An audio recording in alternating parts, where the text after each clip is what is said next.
नमस्कार, general study official में आप सबका स्वागत है। मेरा नाम है आलोक रंजन। तो भारतीय अर्थव्यवस्था के लिए एक अच्छी खबर आई है कि भारत का जो इलेक्ट्रॉनिक एक्सपोर्ट है वो बहुत तेजी से आगे बढ़ा है। इसके अलावा जो मोबाइल एक्सपोर्ट है उसने भी एक बहुत लंबी छलांग लगाई है और उसने भारत के टोटल एक्सपोर्ट को एक नए स्तर पे पहुंचा दिया है। इसी रिगार्डिंग इस पूरे वीडियो में हम बात करेंगे। ये देखिए, यहाँ पे है ये डेटा, जो मोबाइल एक्सपोर्ट है वो 85,000 करोड़ को क्रॉस कर गया है, जबकि टोटल इलेक्ट्रॉनिक एक्सपोर्ट 1,85,000 करोड़ को क्रॉस कर गया है।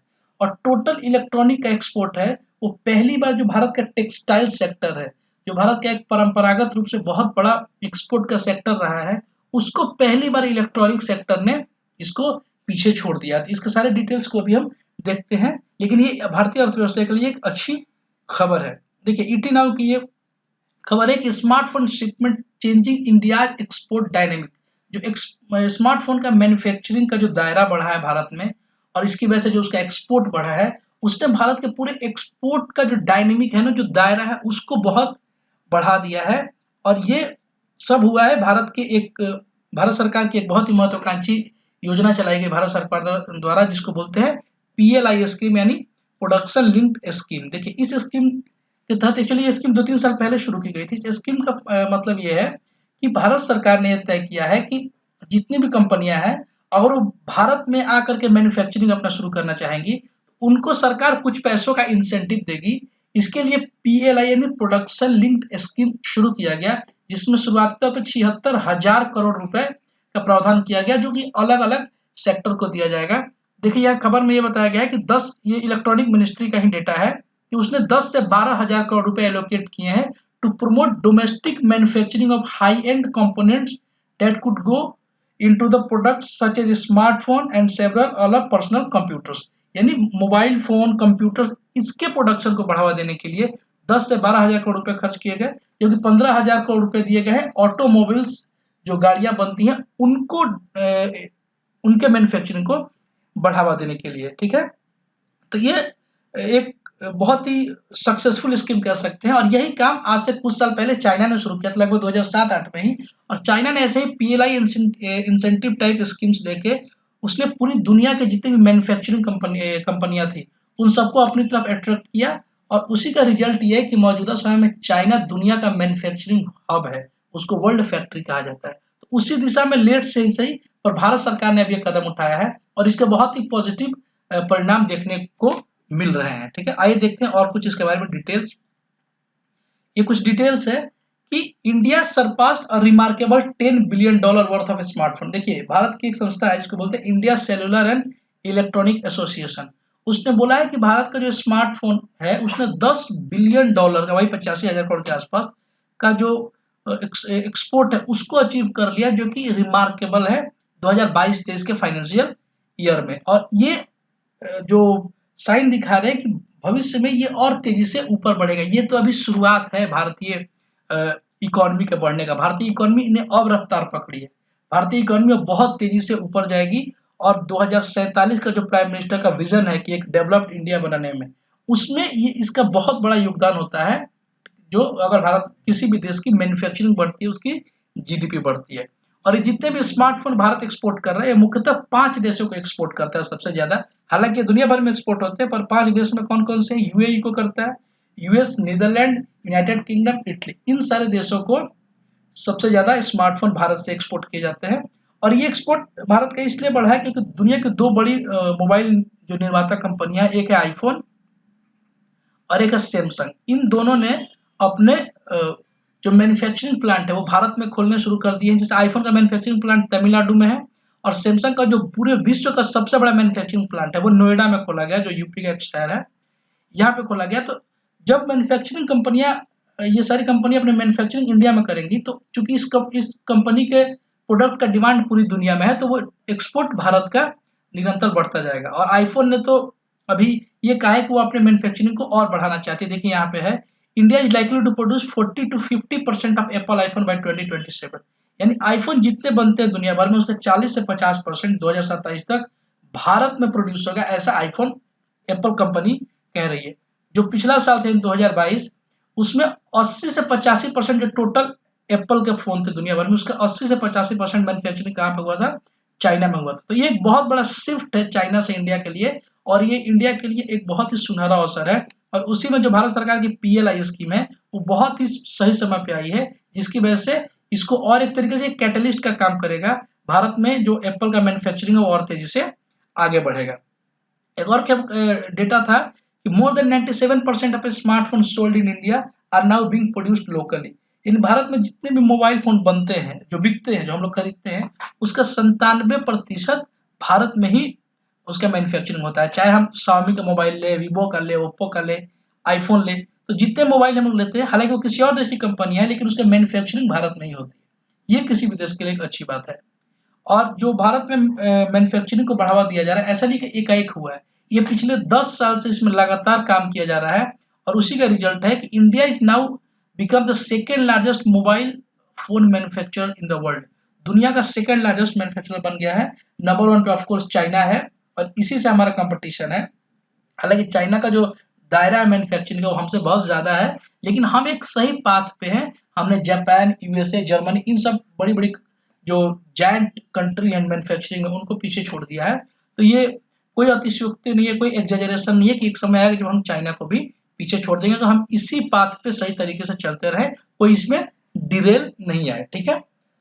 अगला है कि वाणिज्य मंत्रालय, जो कॉमर्स मिनिस्ट्री है, उसने एक डेटा दिया है। इस डेटा को भी देखिए, ये डेटा आपके मेंस एग्जाम में भी काम आ सकता है। देखिए, ये जो इलेक्ट्रॉनिक एक्सपोर्ट में बढ़ोतरी हुई है भारत में, वो 50% की बढ़ोतरी है 2022-23 में। क्योंकि 2000 जो 23.6 बिलियन डॉलर मौजूदा समय में इलेक्ट्रॉनिक का एक्सपोर्ट हो रहा है भारत से, जो पिछले वर्ष यानी 21-22 का जो फाइनेंशियल ईयर था उसमें 15 बिलियन डॉलर था। तो 15 बिलियन डॉलर का 50% है तो कितना होगा, 7.5 बिलियन डॉलर।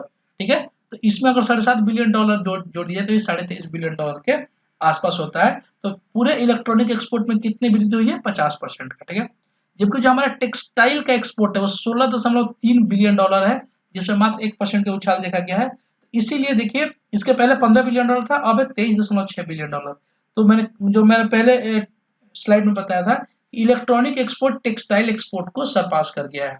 और इसी की वजह से भारत का जो टोटल गुड्स निर्यात है वो 470 बिलियन डॉलर पहुंच गया है। क्योंकि भारत सरकार एक्सपेक्ट कर रही थी कि 445 बिलियन डॉलर के आसपास होगा, लेकिन उससे ही 25 बिलियन डॉलर ज्यादा चला गया है। गुड्स निर्यात का मतलब होता है मर्केंडाइज एक्सपोर्ट, जो प्रोडक्ट्स हम बनाते हैं, जो वस्तुएं बनाते हैं, उसका एक्सपोर्ट। हालांकि आपने कई अखबार में पढ़ा होगा कि भारत का एक्सपोर्ट 760 बिलियन डॉलर हो गया है, लेकिन ये टोटल है। इसमें गुड्स का यानी मर्केंडाइज का और सर्विसेज जो हम लोग दुनिया भर में प्रोवाइड करते हैं, IT सर्विसेज या अन्य सर्विसेज, उन सर्विसेज को जोड़कर 760 बिलियन डॉलर है। ठीक है। लेकिन मर्केंडाइज 470 बिलियन डॉलर है। तो ये एक बहुत ही अच्छा बूम देखने को मिला है।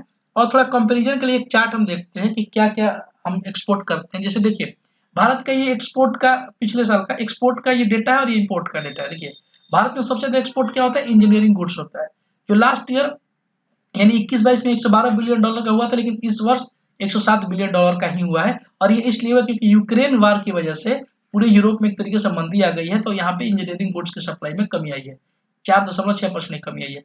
उसी तरह पेट्रोलियम प्रोडक्ट्स में देखिए, पहले 67% हम ये 67 बिलियन डॉलर के आसपास ये एक्सपोर्ट था, जो बढ़ के 94 बिलियन डॉलर हो गया है। और ये इतना बड़ा उछाल इसलिए आया है क्योंकि रसिया से भारत ने कच्चा क्रूड ऑयल खरीदा है, और उसको जिसकी वजह से उसका डिमांड दुनिया भर के देशों में बढ़ गया। इसलिए देखिएगा पेट्रोलियम प्रोडक्ट्स का डिमांड बढ़ गया। ठीक है। ये हम बढ़ते जाए तो देखिए यहाँ पे इलेक्ट्रॉनिक्स है जिसकी हम बात कर रहे हैं। इलेक्ट्रॉनिक्स का कितना हो गया एक्सपोर्ट, 23.6%। भारत का एक बहुत बड़ा एक्सपोर्ट का सेक्टर होता है ड्रग एंड फार्मा। भारत को ड्रग और फार्मा का वर्ल्ड फैक्ट्री भी कहा जाता है। इसका एक्सपोर्ट इस वर्ष रहा था 25.4 बिलियन डॉलर।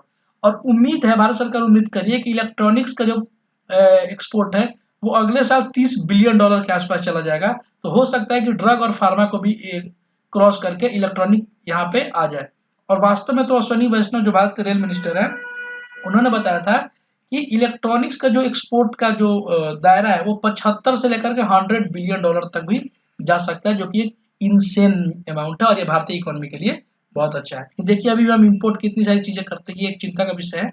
हालांकि जैसे जैसे एक्सपोर्ट बढ़ेगा ये मैनेज होता जाएगा। ठीक है। हम पेट्रोलियम इंपोर्ट करते हैं, अभी भी इलेक्ट्रॉनिक्स प्रोडक्ट हम 77 बिलियन डॉलर का इंपोर्ट करते हैं, जो कि सिर्फ बेच रहे हैं 23.6 बिलियन डॉलर का। तो ये एक अंतर है जिसको समय के साथ इस पे काम करने की जरूरत है, तो ये अंतर कम हो जाएगा। ठीक है, देखिए अभी जो एक्सपोर्ट हुआ है, जो ये दायरा बढ़ा है, इससे भारत को क्या लाभ हो सकता है वो देख लेते हैं। सबसे पहला लाभ होगा, ये आप एग्जाम में डायरेक्टली सिर्फ इस पॉइंट को लिख देंगे ना तो आपके सारे मार्क्स मिलेंगे। ठीक है, या फिर डिबेट में आप डायरेक्ट ये पॉइंट बताएंगे तो भी एक होता है ना कि संक्षिप्त रूप में सबसे बेस्ट आंसर होगा। देखिए सबसे पहले विनिर्माण क्षेत्र का विस्तार होगा। विनिर्माण मतलब होता है मैन्युफैक्चरिंग, उसका विस्तार होगा, क्योंकि दुनिया की सारी कंपनी जब भारत में आकर के अपना मैन्युफैक्चरिंग करेंगी तो हमारा दायरा और बढ़ता जाएगा। और जब भारत में कोई कंपनी अपना मैन्युफैक्चरिंग करेगी तो मेक इन इंडिया जो कार्यक्रम चलाया गया था 2014 में भारत सरकार की, एक बहुत ही एम्बिशियस प्रोग्राम है, उसको बढ़ावा मिलेगा। और मेक इन इंडिया को बढ़ावा मिलेगा, मैन्युफैक्चरिंग बढ़ेगी। तो अभी जो प्रधानमंत्री जी का एक बहुत बड़ा विजन है जिसको हम आत्मनिर्भर भारत बोलते हैं, आत्मनिर्भर भारत जो प्रोग्राम है उसको भी बढ़ावा मिलेगा। और मैन्युफैक्चरिंग बढ़ेगी तो जाहिर सी बात है उसमें काम करने के अवसर ज्यादा बढ़ेंगे, तो रोजगार में वृद्धि होगी, जो कि भारतीय इकोनॉमी की एक सबसे बड़ी समस्या रही है।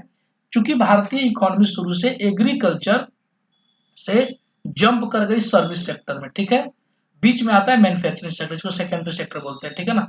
ये यहाँ जंप कर गई और सबसे ज्यादा जॉब प्रोवाइड करता है, इंप्लॉयमेंट प्रोवाइड करता है मैन्युफैक्चरिंग सेक्टर। ठीक है, इसकी वजह से भारत में इकोनॉमी का ग्रोथ तो हुआ पर उस तरीके से इंप्लॉयमेंट नहीं बढ़ा, इसलिए भारत में बोलते हैं कि भारतीय का जो ग्रोथ है वो रोजगार विहीन यानी इंप्लॉयमेंट लेस ग्रोथ है। ठीक है ना, इसका कारण यही है क्योंकि जो सेकेंडरी सेक्टर है मैन्युफैक्चरिंग सेक्टर, वो भारत के जीडीपी से मतलब इकोनॉमी से मिस हो गया था, उसमें उतनी तरक्की देखने को नहीं मिली थी। ठीक है, जबकि सर्विस सेक्टर बहुत तेजी से आगे बढ़ गया था। अब मैन्युफैक्चरिंग सेक्टर में बहुत तेजी से बढ़ावा देखने को मिल रहा है। कुमार मंगलम बिरला साहब जो एक बहुत बड़े बिजनेसमैन, उन्होंने भी इस बात को पॉइंट आउट किया कि पहली बार देखने को मिल रहा है कि भारत में मैन्युफैक्चरिंग को इतनी तवज्जो दी जा रही है।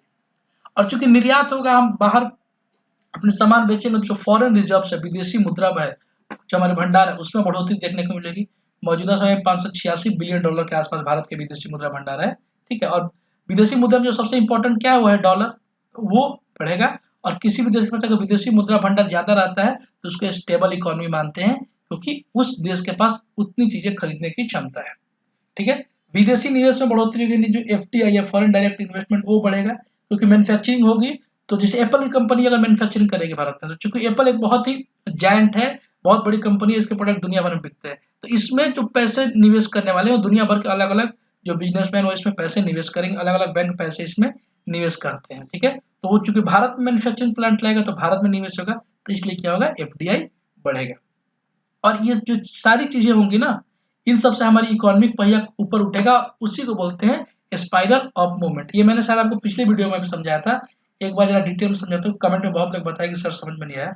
देखिए इकोनॉमी के जितने भी अंग होते हैं, जैसे मान लीजिए सपोज कि सरकार ये मैन्युफैक्चरिंग से लेते हैं, यहाँ पे मैन्युफैक्चरिंग हुआ, ठीक है, मैन्युफैक्चरिंग होगा तो इसके लिए क्या करना पड़ेगा आपको, एम्प्लॉयमेंट के लिए क्या आपको चाहिए, मैन पावर चाहिए। तो यहाँ पे एम्प्लॉयमेंट जनरेट होगा, रोजगार जनरेट होगा, ये पैसे कमाएंगे, इनकी अर्निंग बढ़ेगी, तो इनका क्या होगा, परचेजिंग पावर बढ़ेगा। इनकी परचेजिंग पावर बढ़ेगी तो ये सामान खरीदेंगे यानी प्रोडक्ट बिकेंगे, प्रोडक्ट बिकेंगे तो उस प्रोडक्ट का डिमांड बढ़ेगा तो उसकी मैन्युफैक्चरिंग बढ़ेगी। और ये सारे कुछ होगा तो भारत का टैक्स बढ़ेगा, ठीक है ना, लोगों का लाइफ स्टाइल बढ़ेगा।